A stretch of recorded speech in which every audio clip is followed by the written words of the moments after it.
Last week, Better Call Saul kicked off its final season. Leading up to the finale, I'm reviewing each of the seasons. This is part 2, so we're reviewing season 2. So let's talk about it.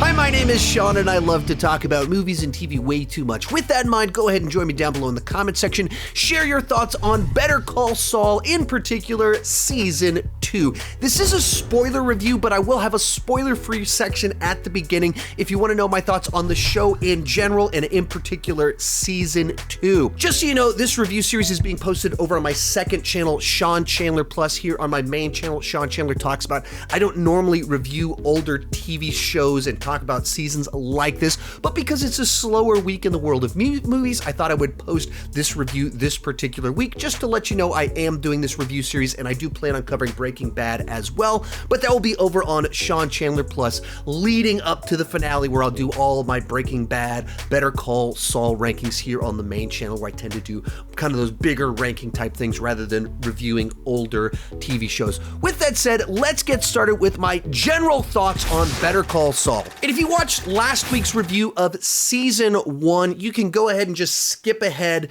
to the next section of this where I start diving into my thoughts on Season 2. But just in case you are new to this review series, in general, I feel like Better Call Saul is written just as well as Breaking Bad.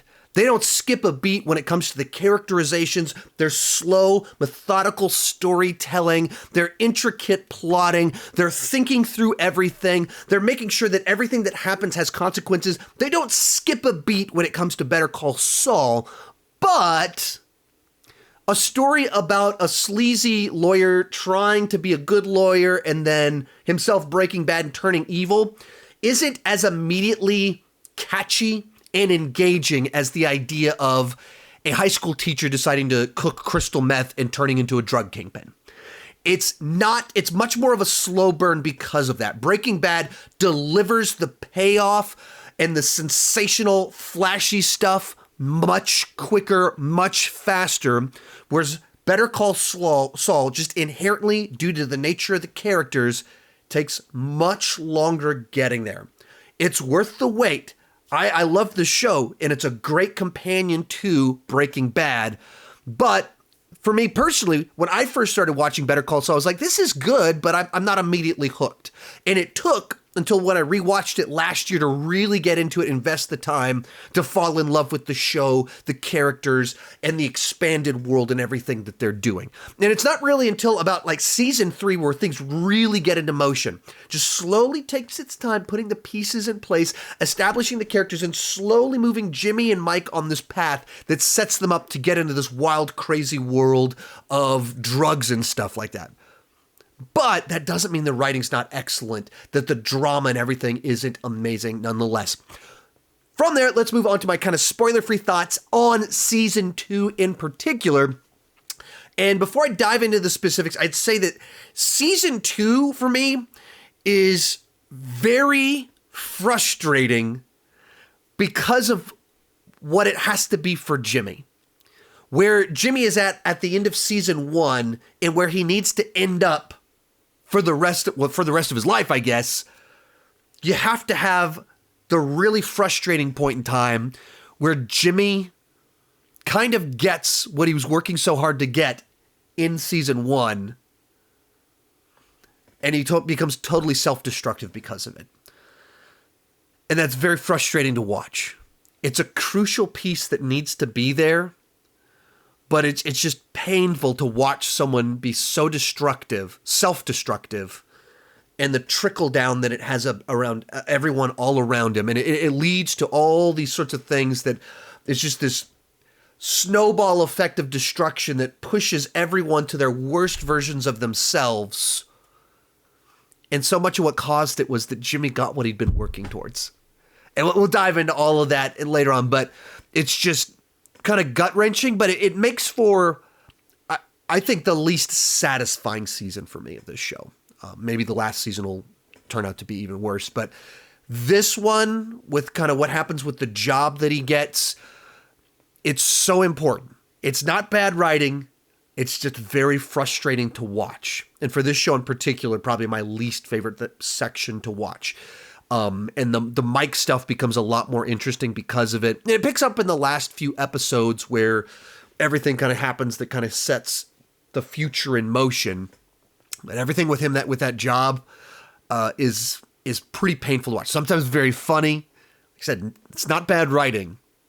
It's just painful to have to watch someone have to be so self-destructive.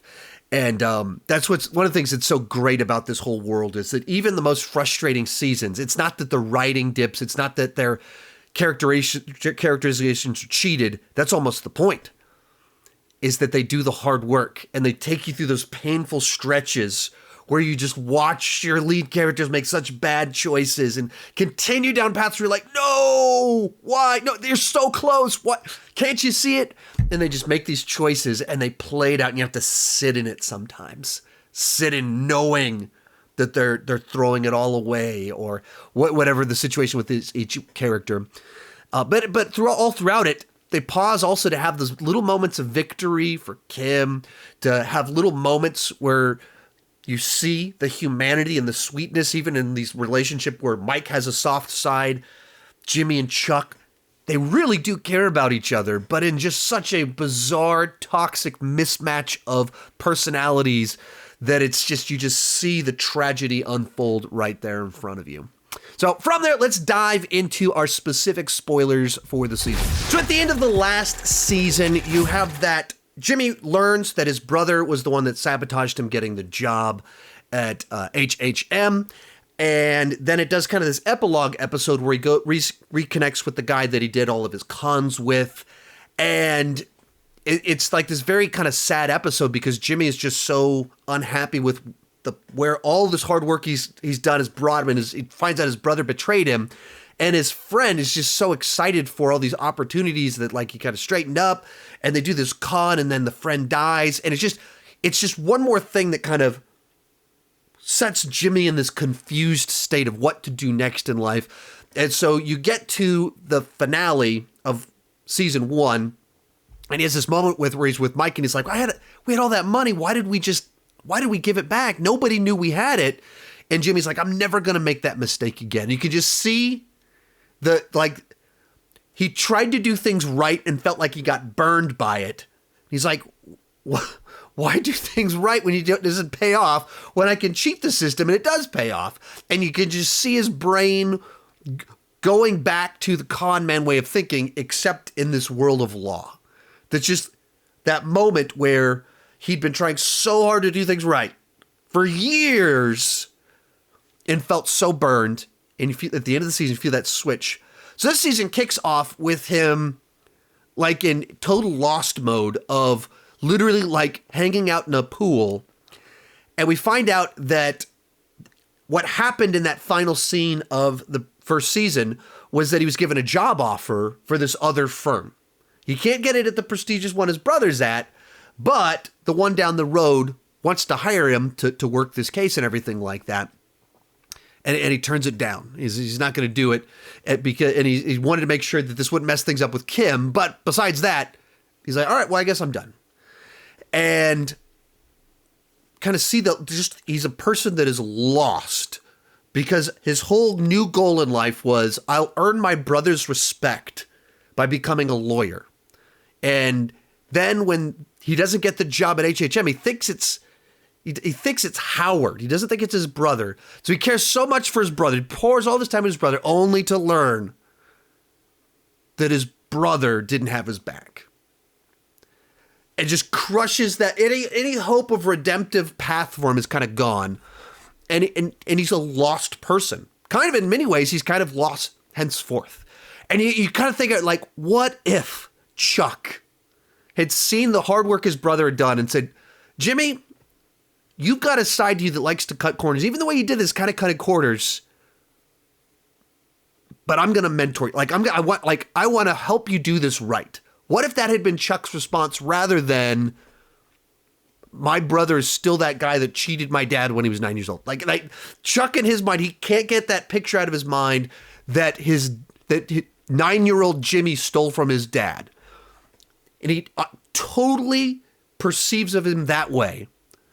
And because of that, even when his brother tries to change, it doesn't matter.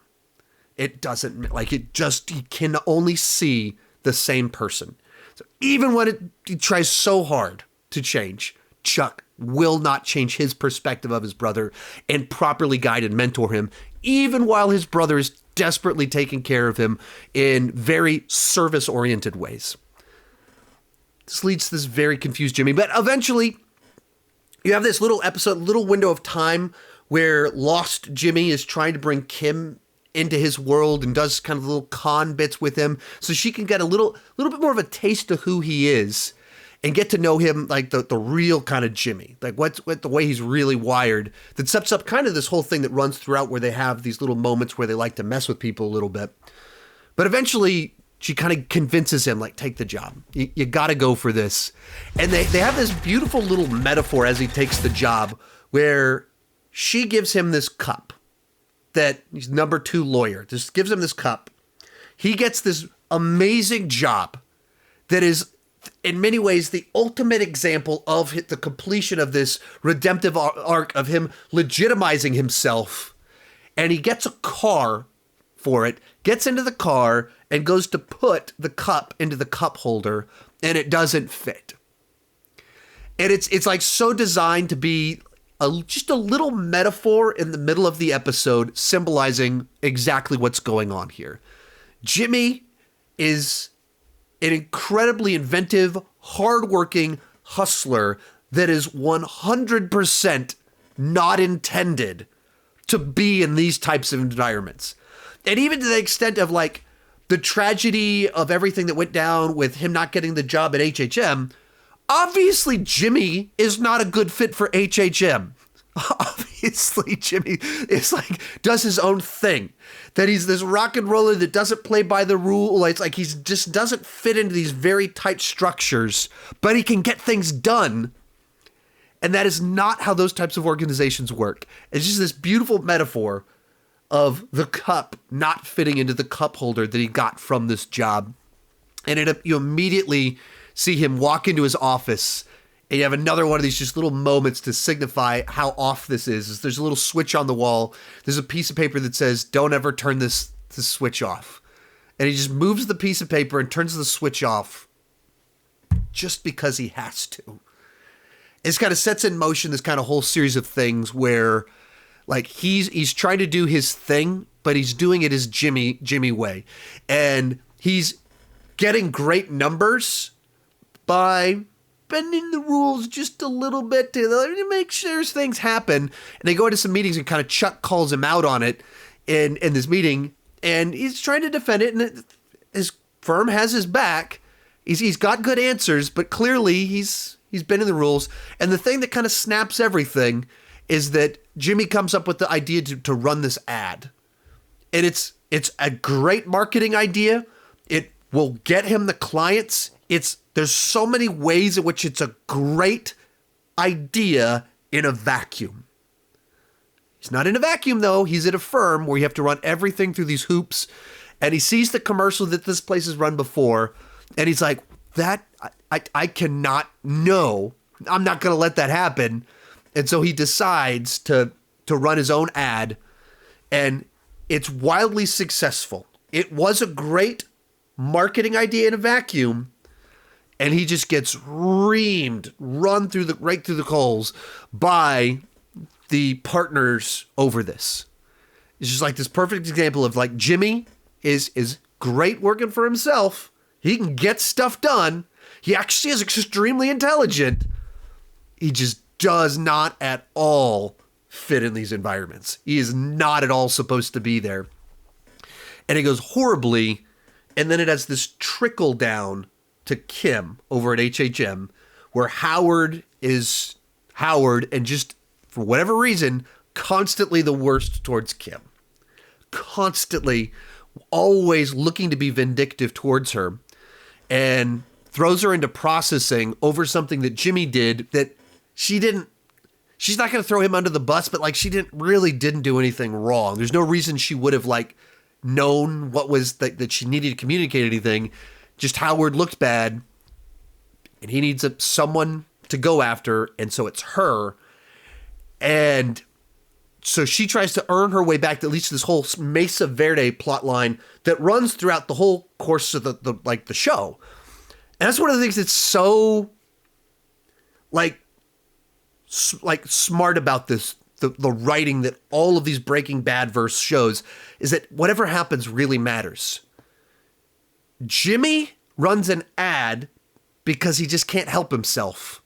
Kim gets in trouble for it because of their connection to each other. So she gets in trouble. So she tries to set things right and hustles to get HHM, this great client.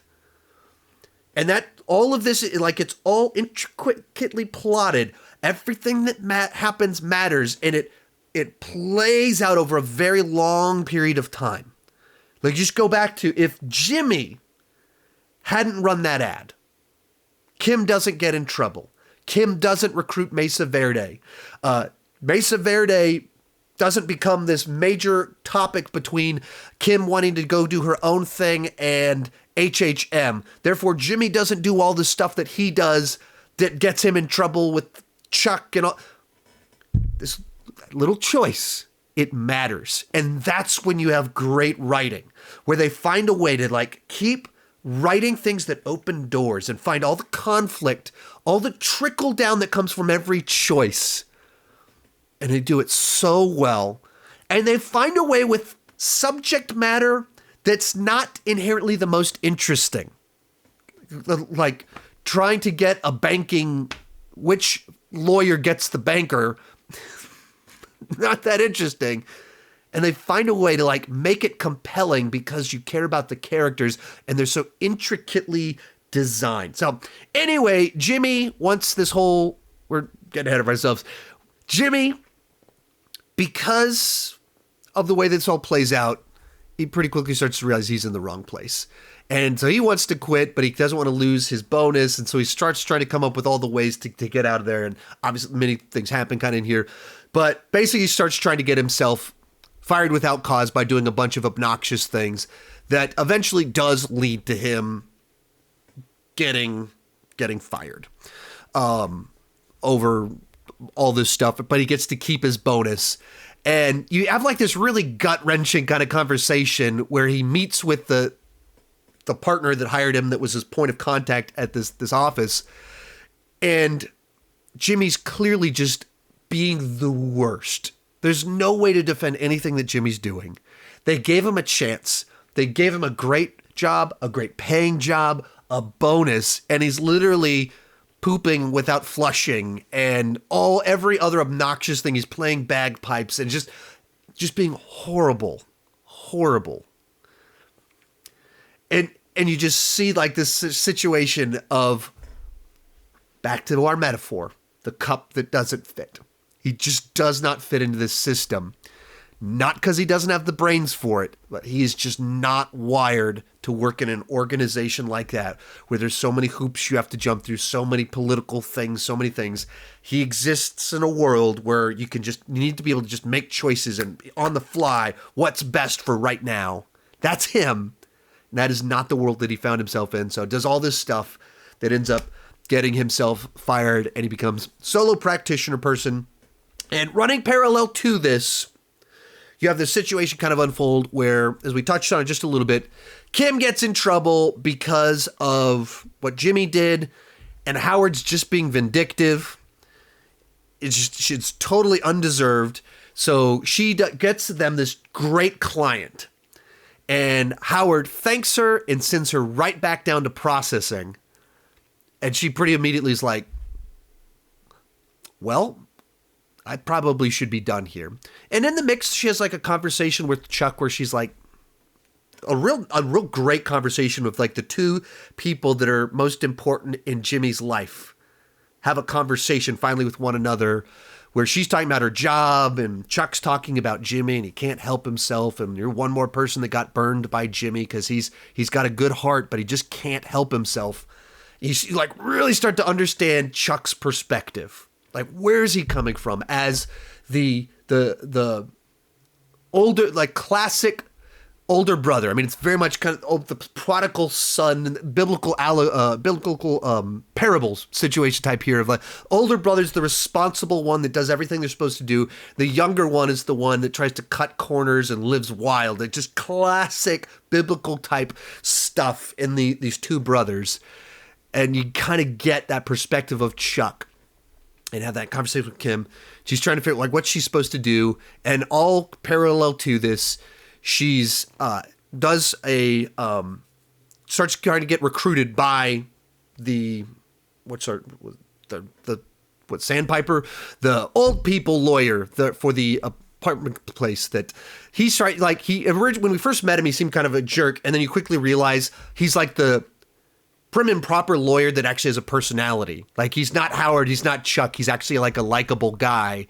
Once you spend time with him, and he's trying to recruit Kim, and he's like, yeah, they're like, you've got talent, and why are you being wasted? Like, what are they doing with you? And you should be on a much faster track, and we will put you on that faster track. And it tickles her brain just enough, but she also realizes she doesn't want to replace one boss that might mistreat her for another. And so through the whole process of it was like a real nice little plot line of something like a person you think is a sleazy lawyer turns out to be a really good guy. And then he turns out also to be the person that says the right things to get Kim to make choices to kind of go out on her own and stop feeling loyal to HHM, who are, in particular, Howard, treating her pretty terrible. So she goes out on her own with Jimmy. And this kind of sets in motion this really destructive stuff. But first, we got to talk about Mike for a little bit. So running parallel to all of this, you have Mike and Nacho. And you see kind of the drug world stuff expanding. They were there in season 1, but they're much more important here, where you start to realize that Mike is getting pulled into this world. Nacho's in it, but he is not one of the Salamancas. Like, he likes getting drug money. He's got a very shaky moral compass. He is not Tuco. He is not Hector. That is not his thing at all. And so you continues on with the plot line of the guy that was selling stuff to Nacho just a little bit at the beginning. There's this whole plot line about the baseball cards. I really enjoy all of that stuff because as silly as some of it is, I had fun with it.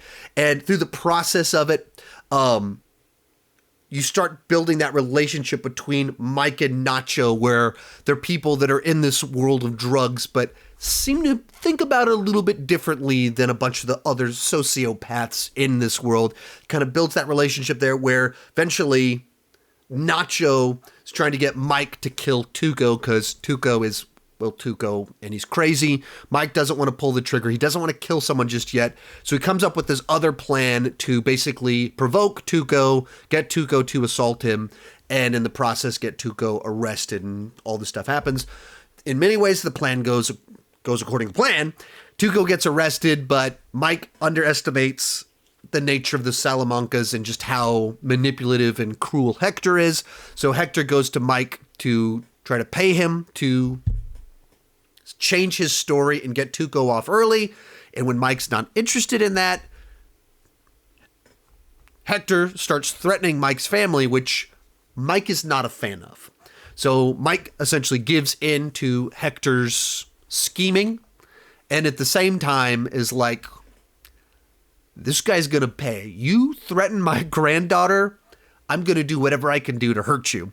So this leads to a series of things where he starts sabotaging the trucks for the supply lines and everything, gets all their stuff captured, burns it, and for the moment, Mike thinks he's had this big victory, once again, underestimating just how cruel Hector is. Through the process, learns that Hector killed a civilian through this, and then is going to kill the driver of the truck, and is like torturing the guy, which Mike is not very happy about any of this stuff. And decides, all right, Hector threatened my family. He killed a civilian that's not in the game, and then tortured the guy that had nothing to do with it. I'm going to go kill this guy. So he goes out with this plan to kill Hector, has everything lined up, and he's been the whole arc for him is, will he pull the trigger? Will he pull the trigger? He goes out. He's ready to actually kill Hector this time. The shot's not quite lined up. And as he's out there, there's someone's messing with it. Like he hears his car horn, goes, and there's a little note that says, don't.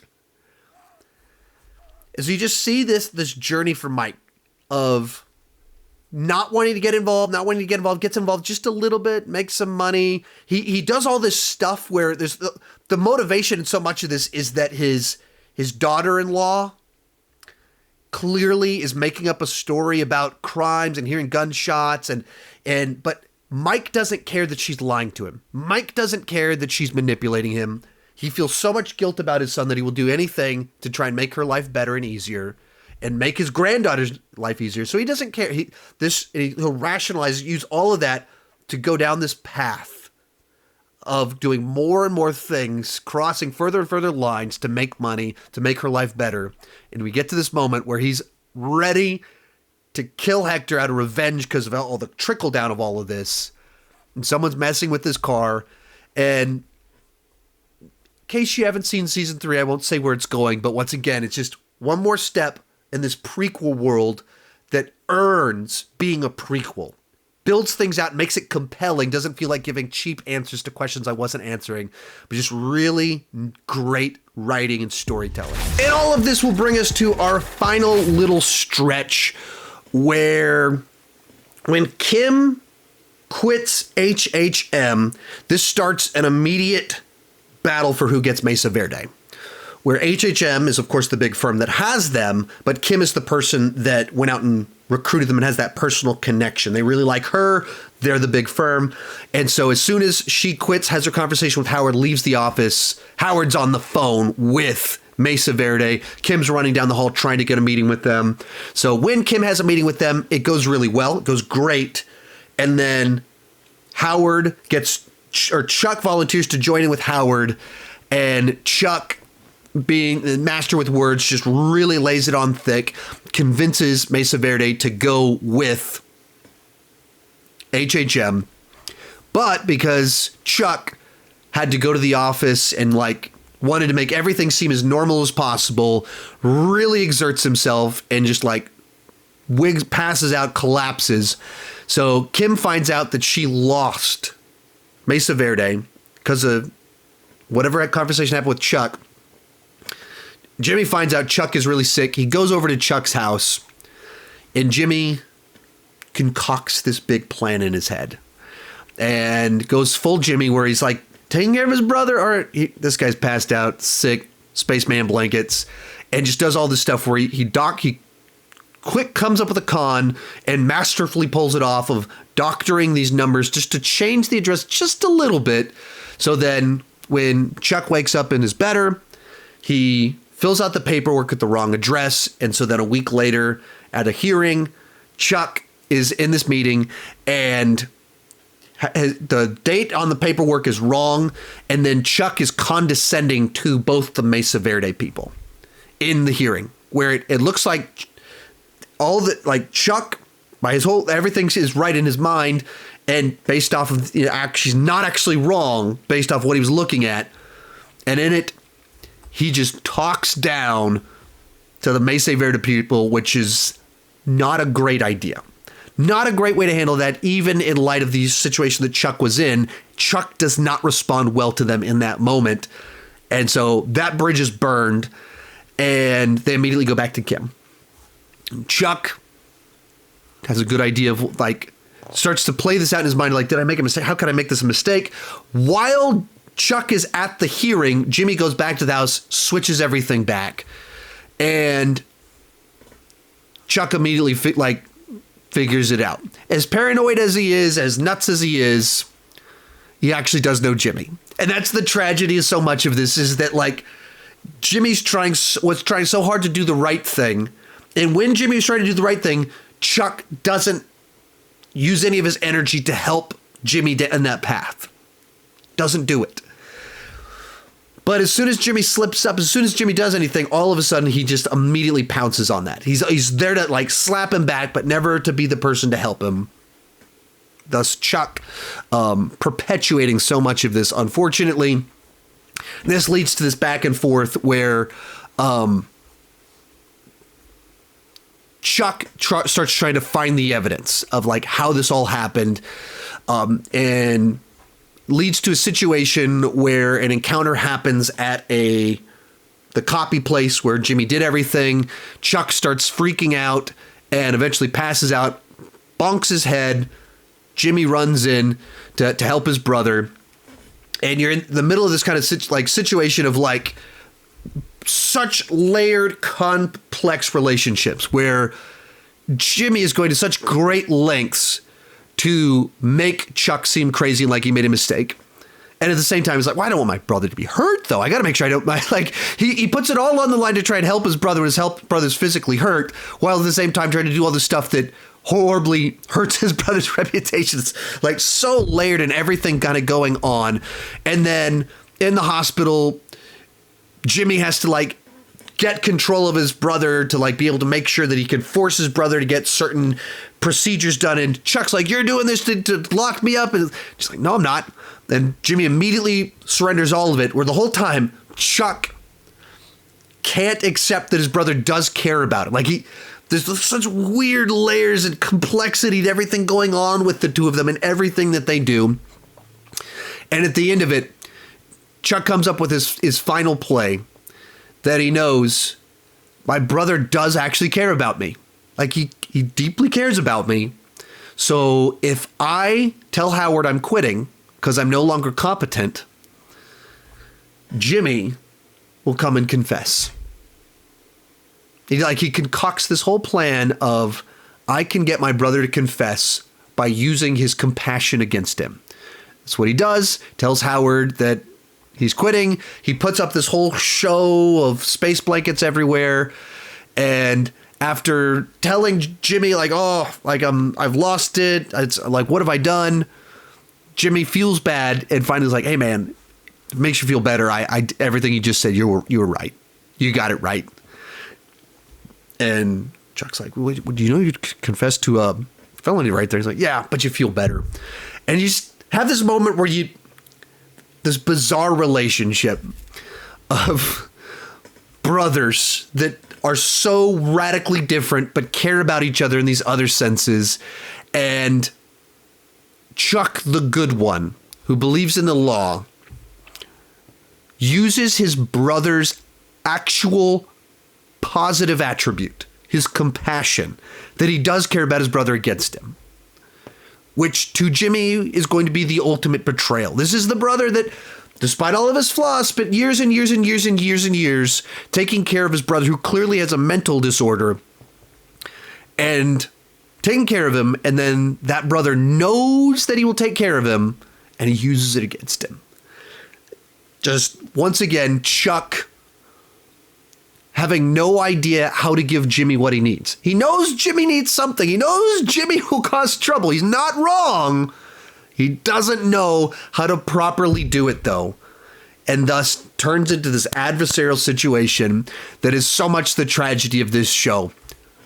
Chuck's not wrong in his read on Jimmy, but Chuck's reaction to Jimmy, wow, you blew it, Chuck. You messed up. Jimmy, of course, is a screw-up, but a screw-up that tried to do the right thing and maybe could have gone down the right path if Chuck had ever thought that Jimmy could change. But Chuck firmly believes that Jimmy can't change, thus made a series of choices that actually encouraged the worst of Jimmy, that communicated to Jimmy the best option for me isn't to try and be a straight good lawyer. Cutting corners, that's what wins and what pays off. That's what I'm successful at. And Chuck ends up, in his effort to stop Jimmy from being Jimmy, makes the worst possible version of Jimmy and makes all this stuff happen. Of course, Jimmy is responsible for his own horrible choices that he makes. But I think part of it is that Jimmy knows that he's cutting corners and making bad choices that can hurt people, like in some sense, whereas Chuck firmly self-righteously believes he's doing the right thing. And that's what makes Chuck so difficult to enjoy, to root for and like. It's that self-righteousness. He's the guy that is following all the rules while missing that basic actual love and compassion, actual brotherly love. He has no grace or forgiveness for Jimmy. And it's tough to root for or like someone like that, despite the fact that he's not the one breaking the law. Jimmy's breaking the law, but you kind of like Jimmy does all this stuff to documents, but he does that because he's trying to help his girlfriend. And it actually becomes a major plot line in the next season, but he does it driven by this desire to help someone. Chuck, all of these things, it's to stop and hurt Jimmy. Now, he's doing it as thinking that he's the older brother that's in many ways parenting him, and you have to have a firm discipline. You got to have rules and boundaries, and there have to be consequences. And so it's driven by that sort of thing, but he keeps making choices for the purpose of holding back, stopping, hurting his brother. He doesn't make the choices. He doesn't make choices to actually help him in that sense. Like, he doesn't help guide him. He doesn't proactively put him on the right path. He just slaps him to stop him going down the wrong path. And it's just tough to root for someone that treats others like that. So, oh, Chuck. So, closing thoughts on season 2. It's really fresh. This one is really frustrating for me because it's one of the Breaking Bad verse, one of those seasons I enjoy watching the least. Well, I think the writing is just amazing. And because the writing's amazing and because these are such broken, flawed characters, that's what makes it compelling, but what makes it so frustrating. When you're watching Jimmy just destroy his path, redemption, everything he's been working towards, because he's just doesn't fit. And when you're watching it, it's painful. And when you're watching Howard make choices that just pushing Kim away, and you're watching Chuck continue to be the self-righteous older brother. Everyone keeps making these choices that keep making things worse. It's tough. That's kind of what these shows are, tragedies, and so that's what all of them are. But I think this season in particular, because you see so close to Jimmy getting that life that he was trying to get, working towards, and he kind of gets it. And it's a disaster. So these shows are so well written. Anyway, as I said, the rest of my reviews are over on my second channel. You can check out those reviews right over there. If you want to see my ranking of the Breaking Bad seasons, it's right down there. Thank you so much for watching. Share your thoughts down below in the comment section and keep talking movies and TV too much. Bye-bye.